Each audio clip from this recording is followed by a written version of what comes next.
You ever have one of those moments where a tiny, insignificant decision snowballs into an event so monumentally stupid it gets its own hashtag? For me, that moment started with a $5 bucket of sidewalk chalk. It ended with 2 police cruisers, a local news van, a possible city ordinance violation, and a masterpiece of malicious compliance so grand it could be seen from space. Well, from Google Earth, anyway. And it all started, as so many suburban nightmares do, with a woman named Karen. It was a Saturday morning, one of those perfect late spring Saturdays that suburban real estate agents put on their brochures. The sky was an aggressively cheerful shade of blue, the birds were chirping, and the air smelled of freshly mown grass and existential tranquility. I was parked on my front porch steps, nursing a mug of coffee that was just the right side of lukewarm, enjoying the profound peace of doing absolutely nothing. My contribution to this idyllic scene was my 2 kids, 8-year-old Lily and 6-year-old Tom, who were engaged in a project of intense architectural significance on our sidewalk. Armed with a brand-new bucket of Crayola's finest, they were laying down the foundations for a 10-square hopscotch court. Lily, the detail-oriented project manager, was meticulously drawing the squares, while Tom, the head of the coloring department, was filling them in with a chaotic swirl of neon pink, electric blue, and a particularly violent shade of yellow. The whole thing was wobbly and asymmetrical, a glorious testament to childhood creativity. It was, I thought to myself, barely a public nuisance. On the grand scale of sidewalk defacement, it was a solid 2 out of 10. Cute, harmless, and destined to be washed away by the next spring shower. This level of peace, I've learned, is suspiciously fragile in a neighborhood like Maple Creek Lane. It's the kind of quiet that usually precedes an HOA email about non-regulation garden gnomes. And as I took another sip of coffee, I saw it. A twitch. Just a tiny, barely perceptible flutter in the pristine white curtains of the house directly across the street. Karen's house. I called it the lidless eye of the homeowners association. It was always watching, always searching for infractions. Karen was the self-appointed guardian of our neighborhood's aesthetic purity. She was a woman who used a ruler to ensure her lawn height complied with Section 4, Paragraph B of the Community Covenants. She once tried to get a neighbor fined for a Halloween inflatable ghost that she deemed excessively jovial. Her husband, a meek man named Bill, who always looked like he was apologizing for breathing, was rarely seen. Karen, however, was a constant, patrolling presence, her visor pulled down low like a knight preparing for battle. The slightest breach in suburban decorum, and she would descend. And right on cue, her front door opened. My internal nuisance-o-meter shot straight from a 2 to a 9. The battle of the sidewalk was about to begin. Karen marched across the street with the determined stride of a general inspecting her troops. She was a vision in white tennis apparel, a walking personification of passive aggression. Her phone was clutched in her hand, held not like a communication device, but like a weapon she was prepared to use. "Mark," she said, her voice managing to be both syrupy sweet and razor-sharp. She stopped at the edge of my lawn, refusing to set foot on my property as if it were contaminated soil. "Karen," I replied, giving her my most neutral, non-committal smile. "Lovely morning, isn't it?" Her eyes weren't on me. They were fixed on the colorful chalk creation at my feet. She surveyed it with the same expression of deep disgust a health inspector might reserve for a 3-week-old shrimp platter. "I don't want to be that person," she began, which is the universal opening line for someone who is absolutely 100% about to be that person. But, I prompted, taking a deliberate, slow sip of my coffee. But the chalk, she said, gesturing vaguely toward it with her phone. It's a bit of an eyesore, don't you think?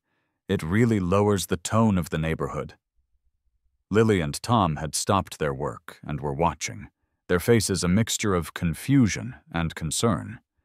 I put on my best reasonable dad voice. It's just chalk, Karen. The kids are having some fun. The first rain will wash it right away. It's the principle of the matter, she insisted, her voice tightening. It attracts undesirables.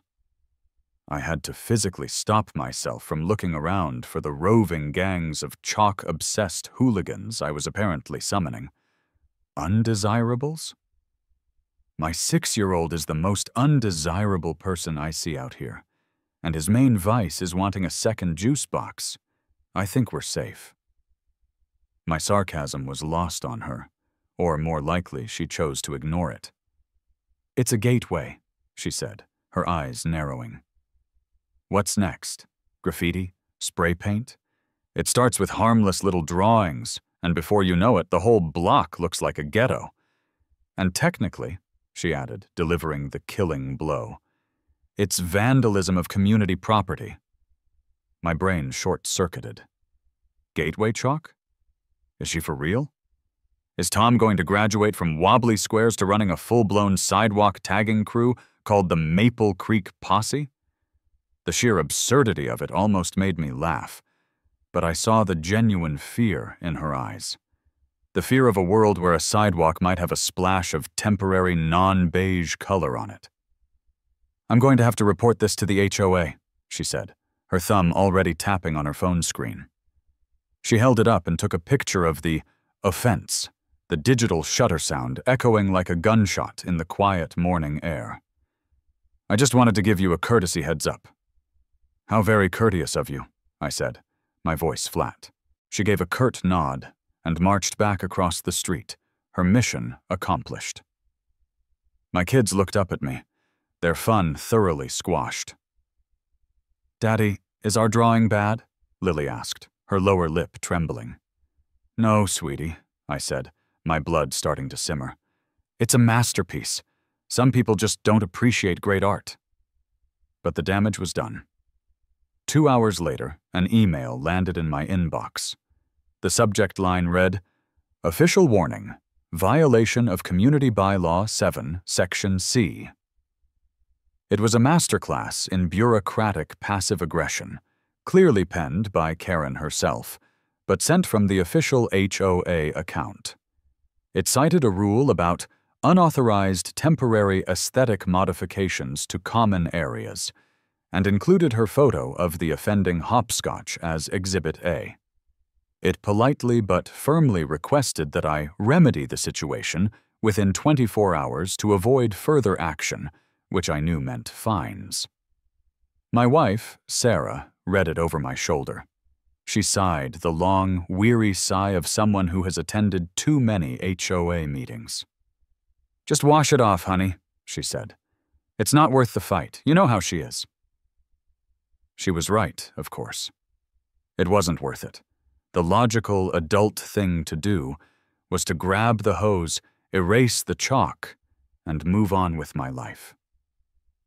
But as I stood in my driveway, the spray nozzle in my hand, watching my kids' colorful creation dissolve into a muddy river flowing down the gutter, I didn't feel like a logical adult. I felt angry. A petty, simmering, creatively fueled anger.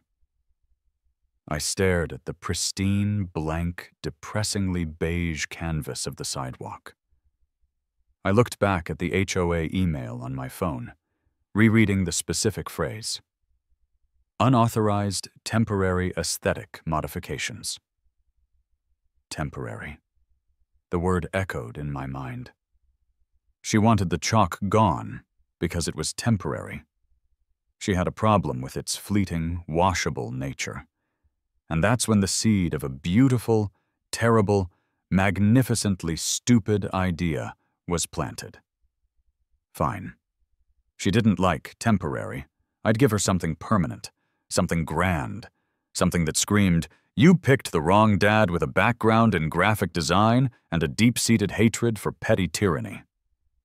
I wasn't just going to break Bylaw 7, Section C, Paragraph 4.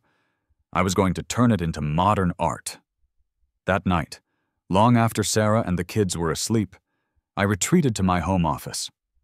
For years, I'd used this space to design corporate logos, slick marketing brochures, and soulless branding guides. Tonight, however, my skills were being repurposed for a much nobler cause: vengeance. I had Google Maps open on one monitor, a satellite view of Maple Creek Lane stretched out before me like a battlefield. On my other monitor, I had Adobe Illustrator, my digital weapon of choice. This wasn't just about retaliation anymore. It was a design challenge. I wasn't just going to make a hopscotch. I was going to design the ultimate hopscotch, a masterpiece of suburban disruption. My first thought was to just make a bigger version of the original. 20 squares, maybe 30. But that felt small. It felt reactive. Karen didn't deserve a reactive response. She deserved a proactive, overwhelming, strategically brilliant campaign of malicious compliance. My cursor hovered over the screen, and I started to draw. Square 1 would start at the very edge of my driveway. Squares 1 through 10 would neatly occupy my section of the sidewalk. Simple enough. But then, the genius began to flow. At square 11, the course would take a graceful, sweeping 90-degree turn, crossing the asphalt of the street itself. This curve was crucial.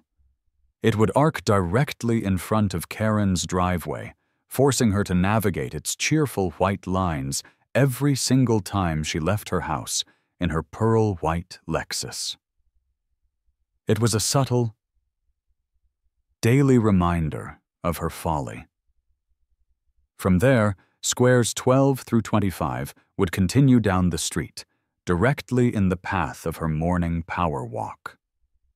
Squares 26 through 50 would run down the sidewalk past 3 other houses, houses I knew belonged to families with kids who would appreciate this new neighborhood amenity.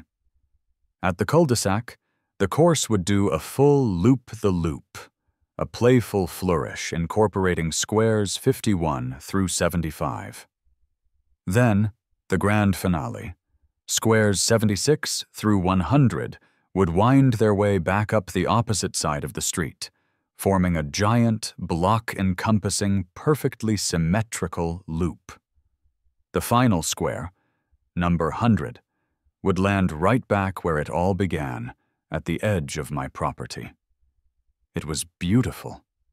It was audacious. It was perfect. But the design was only half the plan. The medium was just as important. I went back to the HOA bylaws, a document I had previously only skimmed. I read every tedious, mind-numbing page until I found the loophole.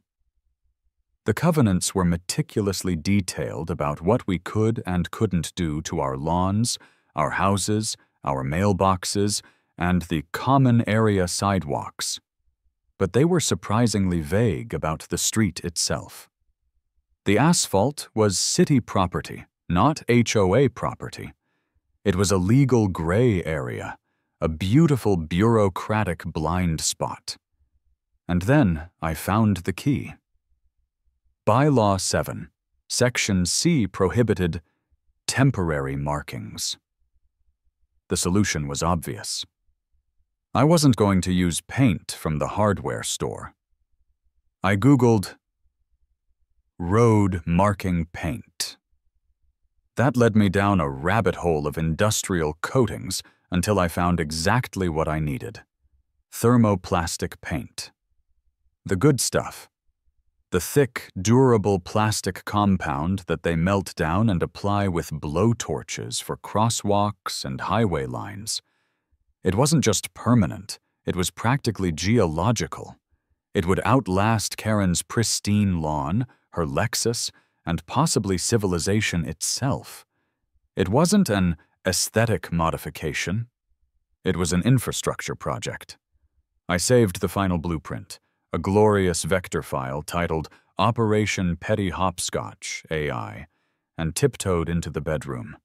Sarah was half asleep, scrolling on her phone. "Hey," I whispered, holding my laptop up, like a proud father showing off a sonogram.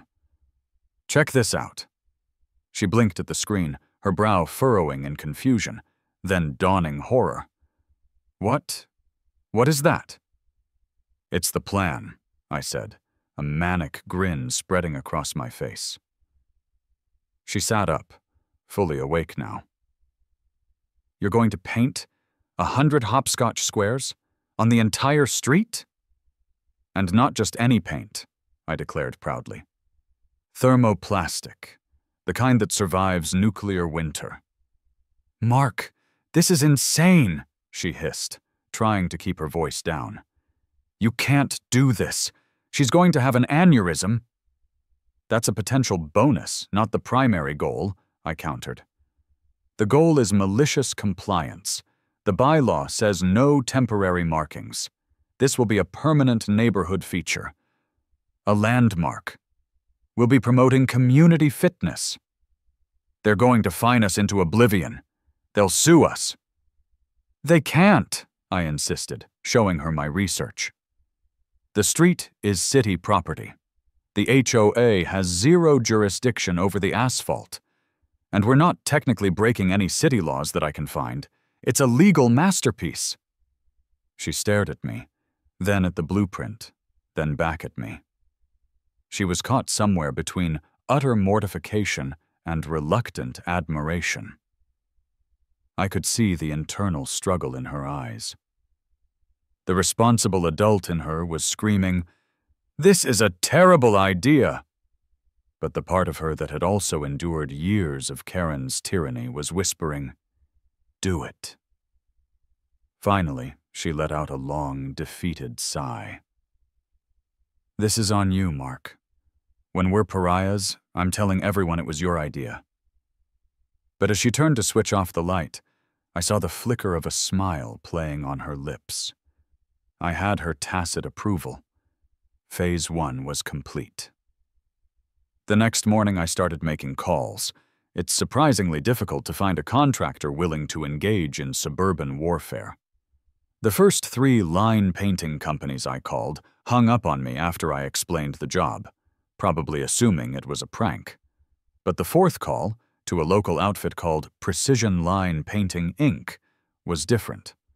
A gruff, world-weary voice answered. "Precision. Steve speaking." "Hi," I said, trying to sound as normal as possible. "I have a somewhat unusual residential project. I need a hopscotch course painted." There was a pause on the other end. "Yeah, okay. How many squares? 10? We got a minimum charge, buddy." 100, I said. The silence that followed was profound. I could hear him breathing. I think he might have put the phone down and walked a lap around his office. Finally, he came back. 100? "Yes," I confirmed. "And it needs to cover an entire residential block. I want to use thermoplastic, the good stuff." There was another long pause, but this time it was punctuated by a low chuckle. "Buddy," Steve said, his voice full of newfound respect, "who hurt you?" An hour later, a slightly battered-looking work truck pulled up to my curb. 2 men got out. One was Steve, a man in his late 50s with a weathered face and hands that looked like they could fix a diesel engine or crush a walnut with equal ease. The other was his partner, Charlie, who couldn't have been more than 25, with a wide grin and the kind of infectious enthusiasm that hasn't yet been crushed by life. I walked them through the plan, unrolling my printed blueprint on the hood of their truck. Steve looked at it, then at me, then over at Karen's house, stroking his chin thoughtfully. Charlie, on the other hand, was practically vibrating with excitement. "Dude," Charlie said, his eyes wide. "This is the most legendary thing we have ever been asked to do. Last week we painted 'Reserved for Dr. Evans' in a dentist's parking lot. This is art." Steve was more pragmatic. "Look, here's the deal," he said, tapping a thick finger on the blueprint. "It's city property. We shouldn't be doing this without a permit. It's a legal gray area the size of Texas." "I know," I said, "but the HOA can't touch me for it. It's a calculated risk." Steve thought about it for another minute, a slow grin spreading across his face. "I once had an HOA president try to fine me because my truck was leaking oil on her side of the street. I hate HOAs." He looked at Charlie, then back at me. "All right, we'll do it. But you're paying up front, and you're signing a waiver that says we are not legally responsible for the neighborhood apocalypse you're about to trigger." "Deal," I said, shaking his hand. "One more thing," Steve added. "We gotta do this at night. 2 in the morning. Minimal traffic, minimal witnesses." As we were finalizing the details, I saw my next-door neighbor, Gary, watching us from his garage. Gary was a retired mechanic in his late 60s, a man whose philosophy on life could be summed up as live and let live, and mind your own damn business. His lawn was neat, but not obsessively so, and his prized possession was a 1969 Camaro he was perpetually restoring. Most importantly, he had a deep and abiding dislike for Karen that stretched back over a decade. I walked over, feeling the need to bring my immediate neighbor into the conspiracy. I explained the whole story, the chalk, the complaint, the email, and the grand thermoplastic solution. As I spoke, Gary's face, usually set in a neutral, pleasant expression, broke into the widest, most delighted grin I had ever seen. "You're going to paint a giant, permanent hopscotch right in front of her house?" he asked, his voice filled with awe. "That's the plan." He clapped me on the shoulder, his grip surprisingly strong. "Son, I've lived next to that woman for 15 years. I've seen her report a child's birthday party for excessive noise. I've seen her measure the distance between a neighbor's hedge and the sidewalk. This isn't just a great idea. It's a public service." He leaned in conspiratorially. "You need a lookout? Someone to accidentally block the street with their sprinkler system if she comes out? I'm your man." The alliance was forged. My army was assembled. The night before the operation, a palpable tension hung in the air. The payment had been transferred. The contractors were confirmed for 2 a.m. I stood in my driveway, staring out at the quiet, unsuspecting street. It was the calm before the storm. I felt a potent cocktail of thrill and sheer terror churning in my stomach. As if summoned by my anxiety, Karen's porch light flicked on. She had seen Steve and Charlie with their measuring wheels earlier in the day, and the gears of suspicion were clearly turning in her head. She came out onto her porch, wrapping her robe tightly around herself. "I see you had your associates over today, Mark," she called out, her voice dripping with insinuation. "Just getting a quote for some driveway sealant," I lied smoothly. "I hope you're not planning anything foolish," she warned, her eyes narrowing into accusatory slits. "I've already put the entire HOA board on high alert. We're watching." "Just planning a little neighborhood beautification project, Karen," I replied, with a serene, infuriatingly calm smile. "Don't worry, it's fully compliant with all relevant bylaws." She stared at me for a long moment, clearly not believing a word of it, before retreating back into her fortress. The threat was clear. I went back inside. Sarah was waiting in the living room, a worried look on her face. "Last chance to back out," she said softly. For a split second, I considered it. The smart thing to do was to call Steve, cancel the job, and absorb the loss. Avoid the fines, the fights, the guaranteed escalation. But then, an image flashed in my mind. My kids' sad, confused faces as I hosed their colorful drawing into oblivion. All because this woman's sterile, beige vision for the world had no room for a little bit of joy. My resolve hardened. "Nope," I said, shaking my head. "The die is cast. The paint is mixed."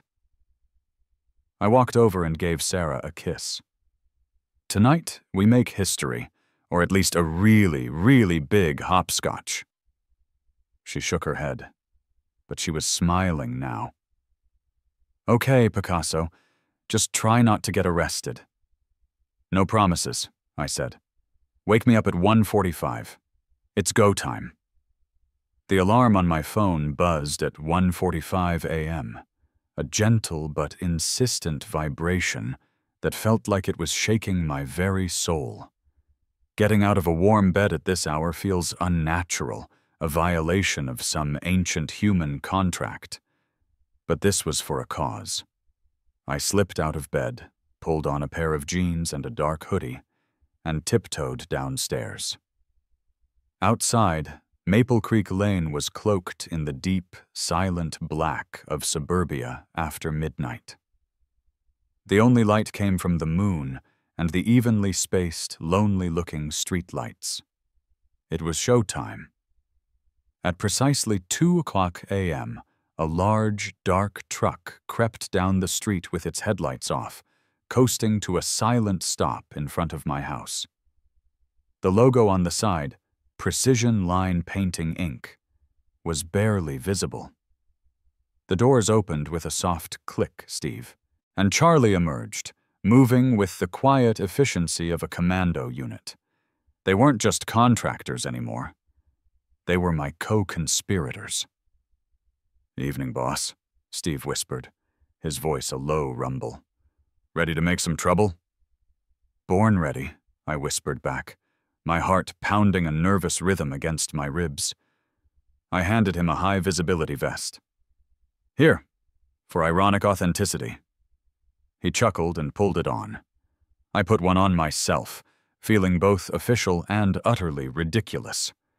This was it, the point of no return. The whole operation had a surreal, clandestine feeling. The back of their truck was a mobile arsenal of suburban disruption. A large metal kettle was already heating the blocks of thermoplastic, filling the air with the faint, acrid smell of melting plastic.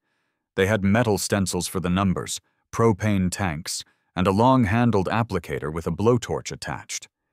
This was serious hardware. As they started setting up, a shadow detached itself from the darkness at the end of the street.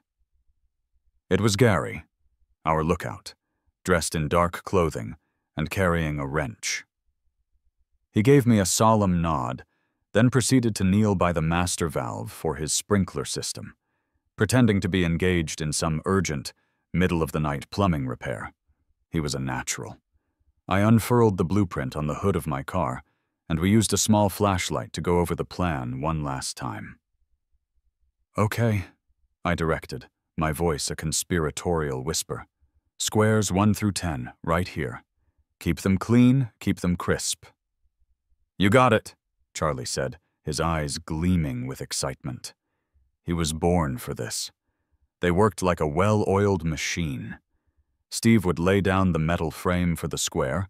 Charlie would pour a precise amount of the molten white plastic, smooth it over, and then Steve would hit it with the roaring blue flame of the torch, searing it permanently onto the asphalt. The whoosh of the propane torch was terrifyingly loud in the dead silence of the night. Every time it fired up, I flinched, certain that every light on the block would snap on. I kept my eyes glued to Karen's house, watching for any sign of movement, any twitch of a curtain. Nothing. The lidless eye was, for now, asleep.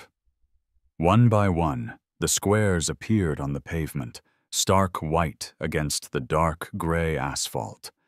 They were perfect. Clean lines, sharp corners, a thing of beauty.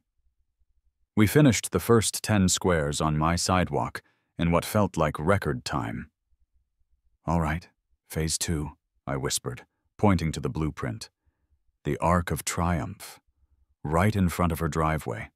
Let's make it an elegant, sweeping curve. A real insult to geometry."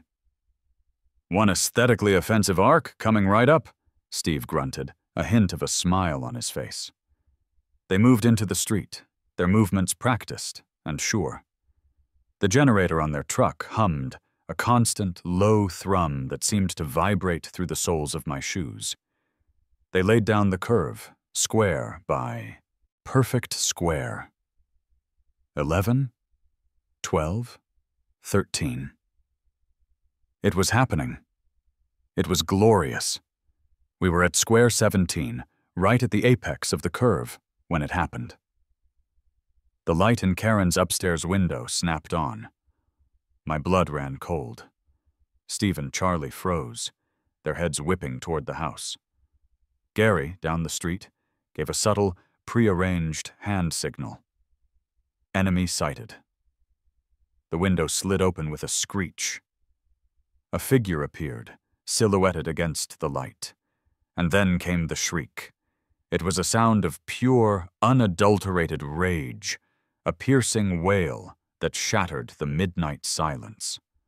"What in God's name is going on out here?" The front door flew open, and Karen stormed out onto her pristine lawn, a vision of fury in a silk nightgown and a fluffy pink robe.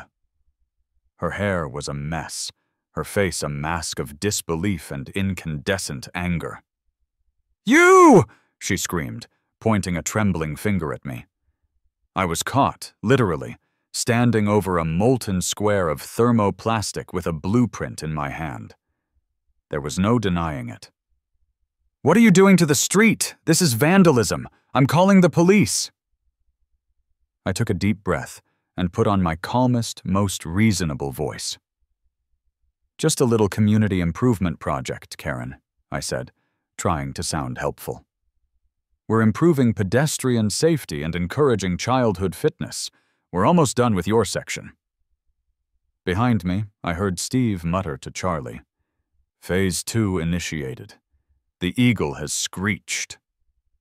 Charlie was biting his lip to keep from laughing. Karen's meltdown was spectacular.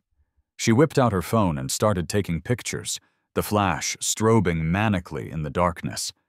She was screaming a torrent of accusations about property values, toxic fumes, HOA violations, and the general decline of Western civilization, which she apparently believed was beginning on her curb. Just then, from the end of the street, came a loud hiss, followed by the rhythmic thwack, thwack, thwack of a lawn sprinkler. A high arc of water shot across Gary's lawn and onto the street, forcing Karen to leap backward to avoid getting soaked. "Sorry, Karen," Gary yelled from the darkness, his voice full of mock concern.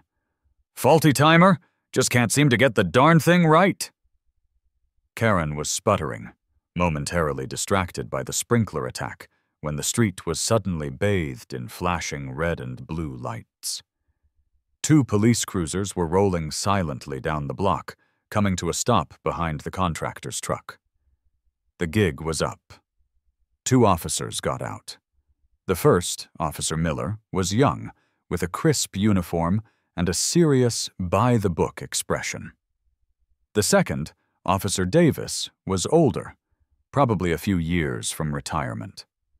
He had a magnificent mustache and a weary look in his eyes that said he'd seen every stupid thing a human being could possibly do, probably several times. Karen rushed toward them as if they were a liberating army. "Officers, thank God!" she cried, her voice trembling with righteous indignation. This maniac is destroying the entire street. He's painting on the asphalt. Arrest him!" Officer Miller, the rookie, took charge. He strode over to me, his hand resting near his sidearm, which seemed a bit much for a hopscotch dispute. "Sir, can you tell me what's going on here?" "Evening, officers," I said, trying to project an aura of complete normalcy. Just overseeing a bit of road maintenance, painting some lines. Officer Davis ambled over, his flashlight beam cutting through the darkness. He played it over the freshly painted squares, then up to the melting kettle on the truck, then back down to the numbers. He squinted. "Is that a hopscotch square?" he asked, his voice deadpan. "It is," I confirmed proudly. "It's 100 of them, actually, for the community's children." Karen was practically hopping with rage.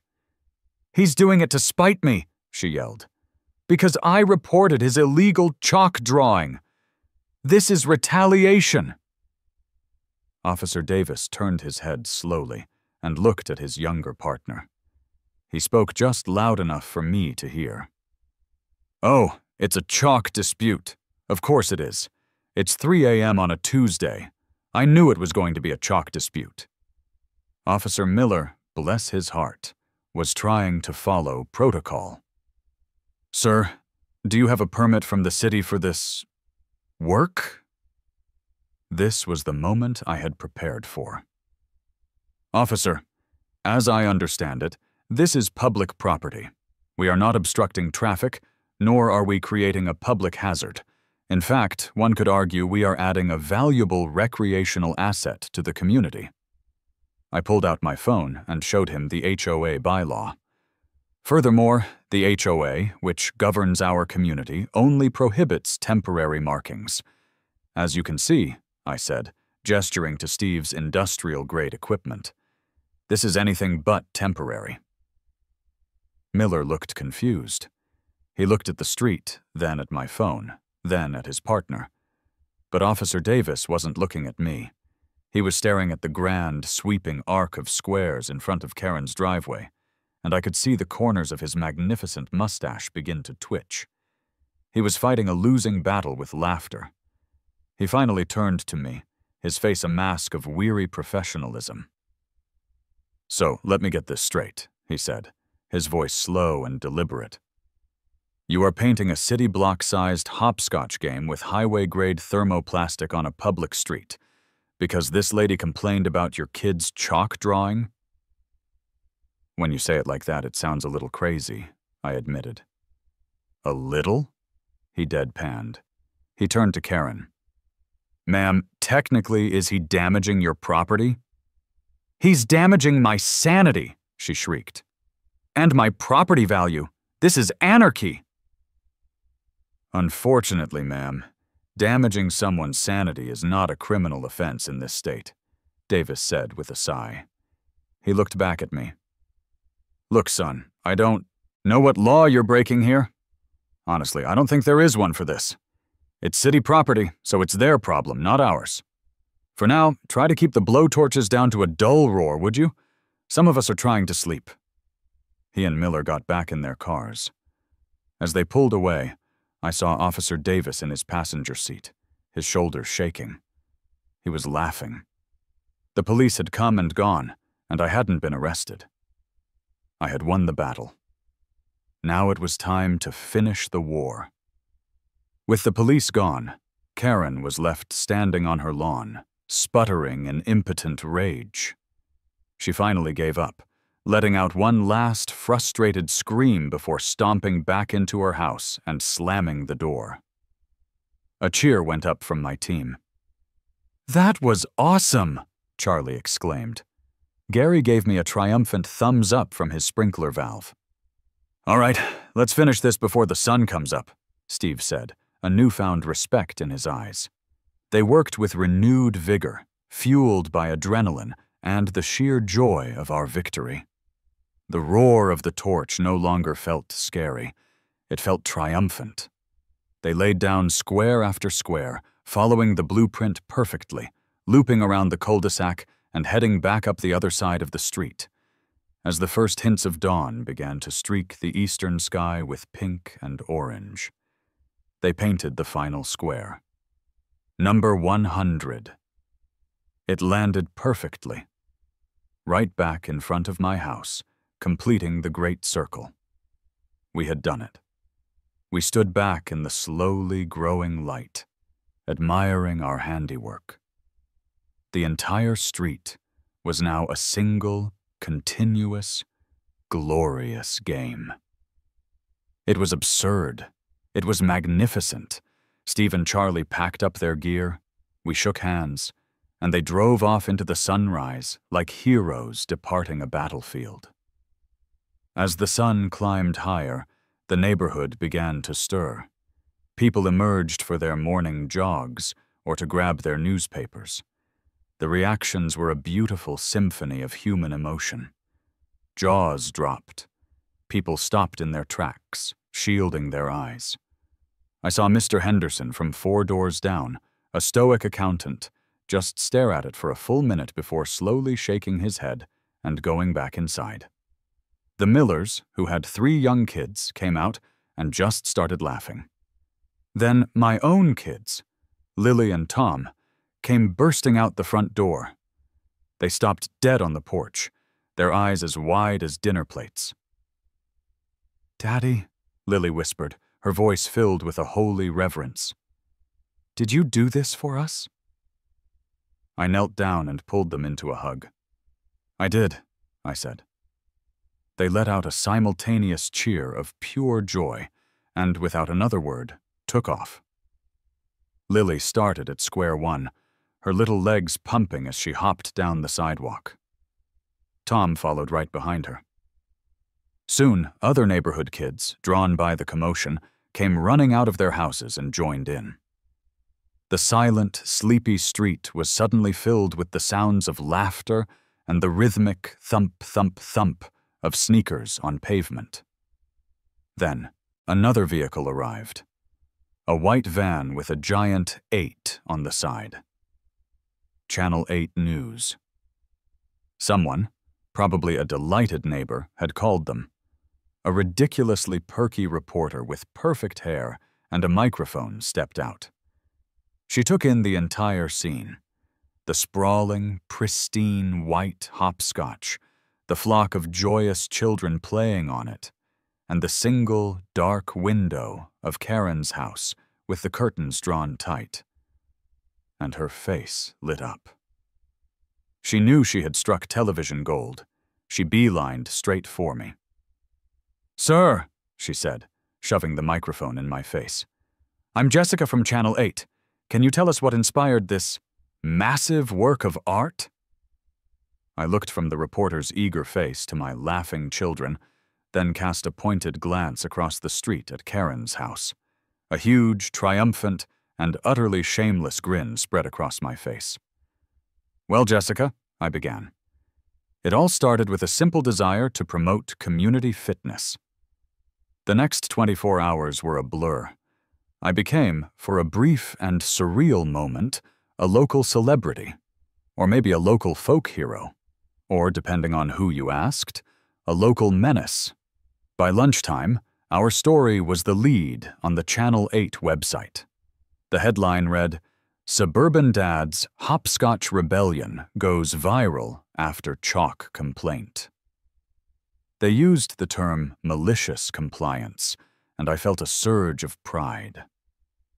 The news segment was a masterpiece of local news absurdity. It featured sweeping drone shots of the block-long game, interviews with delighted children, and a brief, hilarious clip of my neighbor Gary. "It's a wonderful thing," Gary told the reporter, leaning on his shovel with a completely straight face. "It's bringing the community together, getting the kids outside, away from their video games. This fella," he said, pointing at me, "is a neighborhood visionary." The reporter then tried to get a comment from Karen. The footage showed her cracking open her front door, peering out like a goblin from its cave, snarling, "No comment," and slamming it shut. It was perfect. The segment ended with the interview they'd done with me on my lawn that morning. "So, you're saying this was all about promoting children's fitness?" Jessica, the reporter, had asked, a skeptical twinkle in her eye. I had looked directly into the camera, my face a mask of earnest sincerity. "Absolutely," I said. "In today's digital age, It's crucial that we find new and innovative ways to encourage outdoor activities. I see this less as a game and more as a large-scale, pedestrian-focused kinetic art installation designed to foster inter-community engagement. Watching it back in my living room, Sarah snorted coffee out of her nose. "Kinetic art installation?" she choked out between laughs. "You sound like you're running for city council." My phone started buzzing and didn't stop. Friends from college I hadn't spoken to in a decade were sending me the link. The story got picked up by a few national blogs. On Twitter, and Hopscotch Dad was trending locally. My kids were legends at their school. Tom's teacher apparently showed the news clip to his first-grade class. They were living in the reflected glory of their dad's epic pettiness, and they loved it. The neighborhood, however, was now a fractured state. Maple Creek Lane was no longer a homogeneous strip of suburban harmony. It was a Cold War battleground. You were either Team Mark or Team Karen. Team Mark consisted of all the families with young kids, Gary, and a few other couples who had long chafed under Karen's tyrannical reign. Team Karen was comprised of the older, quieter residents, people who had bought into the dream of a silent, child-free, beige existence, and were horrified by the childish graffiti that now adorned their street. The battle lines were drawn. There were tense glares over mailboxes and passive-aggressive silences during morning walks. The air was thick with unspoken judgment. The inevitable summons arrived that afternoon via email. Subject: Urgent. Emergency HOA board meeting regarding unsanctioned street markings. It was scheduled for 7 p.m. that evening at the community clubhouse. The gauntlet had been thrown down. When we walked into the clubhouse that evening, the room was already packed and buzzing with a toxic energy I hadn't felt since my last family Thanksgiving. It was a sea of polo shirts and concerned facial expressions. Karen was sitting at the front table with the other 4 members of the HOA board, looking smug and vindicated. She had a massive 3-ring binder open in front of her, presumably filled with every bylaw and covenant she intended to bludgeon me with. Sarah, Gary, and I formed a small, defiant island in the middle of the room. As the meeting was called to order, the HOA president, a man named Gerald, who always looked perpetually stressed, cleared his throat. "As you all know," he began, "we are here to discuss a recent incident involving the large-scale painting on our community's streets." Karen was immediately recognized to speak. She stood up, holding a sheaf of papers, and launched into a dramatic, impassioned speech that would have made a high school drama teacher proud. She spoke of the sanctity of the neighborhood aesthetic, the rule of law, the flagrant disregard for civilized living, and the emotional distress the blindingly white markings had caused her. This was a deliberate, calculated act of defiance against the rules that we all agreed to live by, she declared, her voice quivering with emotion. It has turned our beautiful, peaceful street into a carnival. I demand that this board levy the maximum possible fine for every conceivable infraction, and that Mr. Thompson be held financially responsible for the complete and immediate restoration of the street to its original condition. A smattering of applause came from her supporters. Gerald, the president, looked even more stressed. He then asked if I would like to respond. I stood up, my heart pounding a little, but I felt strangely calm. I had my defense prepared. "Thank you, Gerald," I started, nodding to the board. "First of all, I'd like to personally thank Karen. It was her diligent enforcement of the bylaws, specifically the one concerning temporary markings, that inspired me to seek a more permanent solution for our community's children, So thank you, Karen, for the inspiration." A few snickers rippled through the room. Karen's face turned a shade of crimson that clashed horribly with her lavender blazer. "Now," I continued, "I've reviewed our community covenants quite thoroughly, and as I'm sure your legal counsel will confirm, the HOA's jurisdiction ends where our private property meets the public sidewalk. The street itself," I said, pausing for dramatic effect, "is the property of the city. Therefore, the HOA has no legal authority to fine me or compel me to do anything regarding markings on city-owned asphalt." The room went quiet. You could hear the gears turning in people's heads. "Furthermore," I pressed on, "I would argue that what I've done is not a detriment, but a community asset. In the past 24 hours, I have seen more children playing outside on this street than I have in the past year. Children are laughing. Neighbors are talking to each other. It has gotten more kids outside in one day than the HOA's annual Lifeless Fun Fair has in the last 5 years combined." That last jab landed. The annual Lifeless Fun Fair was a notoriously boring event involving lukewarm hot dogs and a single, sad-looking bounce house. A woman in the back, one of the moms from down the street, stood up. "He's right," she said, her voice emotional. "My son, Brandon, he's usually glued to his iPad. Yesterday he spent 3 hours outside playing on that hopscotch. He made 2 new friends. I think it's wonderful." That opened the floodgates. The meeting devolved into glorious, beautiful chaos. An older gentleman stood up and yelled that the white paint was a menace and that the glare was hurting his eyes. Gary got into a shouting match with Karen's husband, Bill, about the legal definition of vandalism. People were yelling, arguing, and defending their positions. It was the most passionate and engaged our community had been about anything, ever. The HOA board was completely overwhelmed. They were a group of volunteers used to dealing with disputes over unapproved shed colors, not large-scale suburban insurrections. After another 10 minutes of chaotic bickering, Gerald slammed his gavel down. "Order! Order!" he yelled. "It is clear we are not going to resolve this tonight. The board we will consult with our legal counsel to determine our options." He refused to look at me. "This meeting is adjourned." I walked out of that clubhouse, feeling 10 feet tall. It was a stalemate, but it felt like a victory. For the next few days, an uneasy truce settled over Maple Creek Lane. The hopscotch remained. The children continued to play. Karen remained indoors, presumably plotting her next move.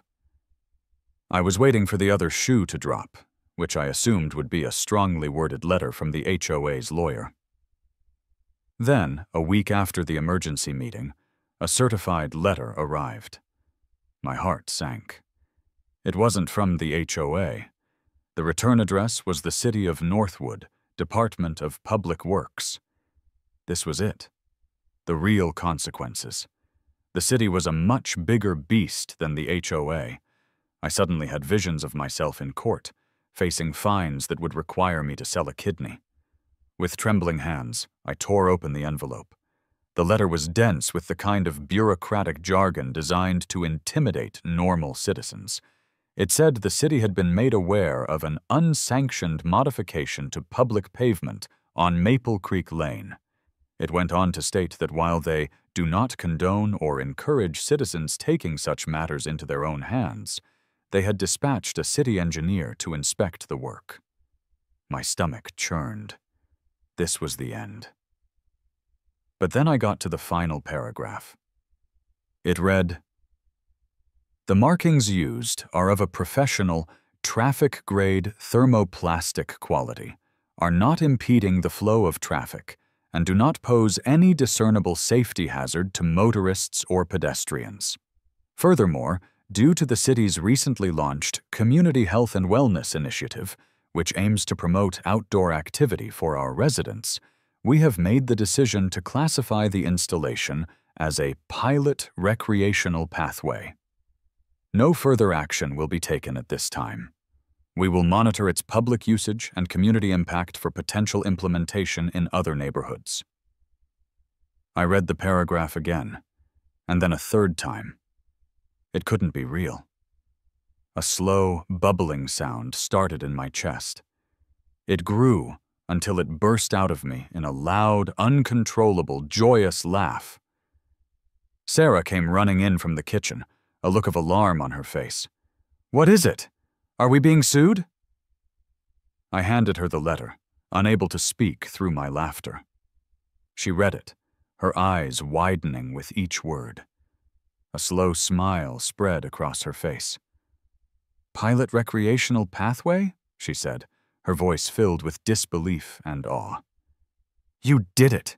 You absolute madman! You actually did it!" The city, in its infinite, plodding, bureaucratic wisdom, had accidentally and officially sanctioned my rebellion. They had legitimized my petty revenge. I hadn't just won the battle, I had won the wars. Feeling a level of smugness I had previously thought unattainable by mortal man, I walked to my home office printer. I made 2 high-quality copies of the letter from the city. The first copy was for Karen.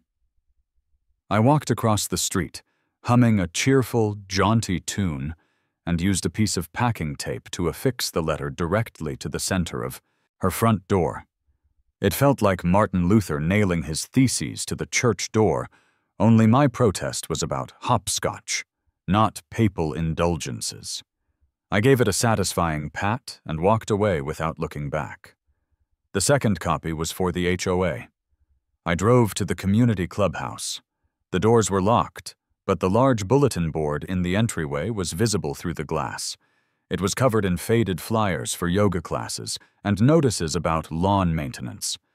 Right in the middle was a prominent laminated sign that read, "See a violation, report it." I slipped the letter through the mail slot. The next morning, I drove by again. Someone had unlocked the doors and pinned my letter to the board, right over the violation sign. It was a thing of beauty. The letter changed everything. My act of suburban defiance was now an officially sanctioned pilot recreational pathway. The Maple Creek Grand Hopscotch, as the kids had started calling it, was no longer a piece of vandalism. It was a civic feature. The story got a follow-up piece on the local news, this time focusing on the city's unexpected and progressive response. Our little street became a minor local attraction. On weekends, I'd see families from other neighborhoods drive over, park their minivans, and let their kids play on the famous block-long game. The dynamic on the street shifted permanently. Team Mark had won a decisive victory. The anti-Karen faction felt vindicated, and even some of the neutral parties had to admit that the sound of children laughing was a nicer sound than the eerie silence Karen seemed to prefer. Maple Creek Lane was noisier, livelier, and infinitely more fun than it had ever been. Sarah and I would sit on the porch in the evenings, watching the kids play, and it felt like we were living in the opening scene of a completely different, much better movie. "I still can't believe you pulled it off," Sarah said one evening, shaking her head as she watched Lily and Tom attempt to do a synchronized hop down a long stretch of squares. "You fought the law, and the law said, 'Close enough. We'll call it a park.'" Never underestimate a graphic designer with a grudge and a deep understanding of loopholes, I said, taking a sip of my beer. It's a surprisingly dangerous combination. Karen, of course, was defeated, but she was not completely silenced. She couldn't get the city to act. She couldn't get the HOA to fine me. Her power, built on the flimsy foundation of petty rules and intimidation, had crumbled. So she resorted to her last weapon. petty annoyance. In a final, desperate act of territorial rage, she had motion-activated sprinklers installed along the edge of her lawn, aimed directly at the hopscotch squares that ran in front of her house. The first time a kid hopped on one, they were blasted with a jet of cold water. But, like every other move she had made, it backfired spectacularly. Instead of deterring the kids, it instantly became the most popular and exciting part of the entire 100-square course. They called it the Water Hazard Challenge, or the Boss Level. They would dare each other to dash through the squares, shrieking with delighted laughter as they tried to beat the sprinklers. Her desperate attempt to ruin their fun had only made the game better. She had, once again, been outsmarted by the joyful, chaotic forces she so deeply despised. After a week of seeing kids having even more fun on her lawn, she quietly readjusted the sprinkler heads so they just watered the grass. It was a silent, bitter surrender. A few weeks later, I was sitting on my porch again. It was a perfect evening, the sky fading from orange to deep purple. The street was quiet now. The kids all called inside for dinner. The giant, white hopscotch squares seemed to glow softly in the twilight. Gary was in his driveway, polishing the chrome on his Camaro. He saw me, raised his beer can in a silent toast, and I raised mine back. Across the street, Karen's house was dark. Her curtains were drawn. The sprinklers were silent. She had lost. I took a long drink of my beer and reflected on the whole absurd, wonderful affair. It started with a piece of chalk, a simple, innocent act of childhood joy. And through a bizarre alchemy of suburban tyranny, creative frustration, and industrial-grade paint, it had ended here, with a city-sanctioned recreational pathway and a hard-won peace. I learned a valuable lesson. Sometimes, the best way to deal with an unreasonable person isn't to argue with them or to ignore them, but to take their ridiculous complaint and amplify it to such an epic, insane degree that you literally bend the world around their pettiness, leaving them with nothing but the silence they always wanted, but now can't stand. Just then, my front door opened, and Lily came out, padding over to me in her pajamas. She wrapped her arms around my neck and gave me a hug. "Good night, Daddy," she said, her voice sleepy. "Good night, sweetie," I said, kissing the top of her head. She started to go back inside, then paused at the door. "Dad?" she asked, a thoughtful look on her face. "For the hopscotch, can we add glitter paint next?" I looked out at my masterpiece, at the 100 perfect squares stretching off into the dusk. A slow grin spread across my face. "You know what, Lily?" I said. "That's not a bad idea at all."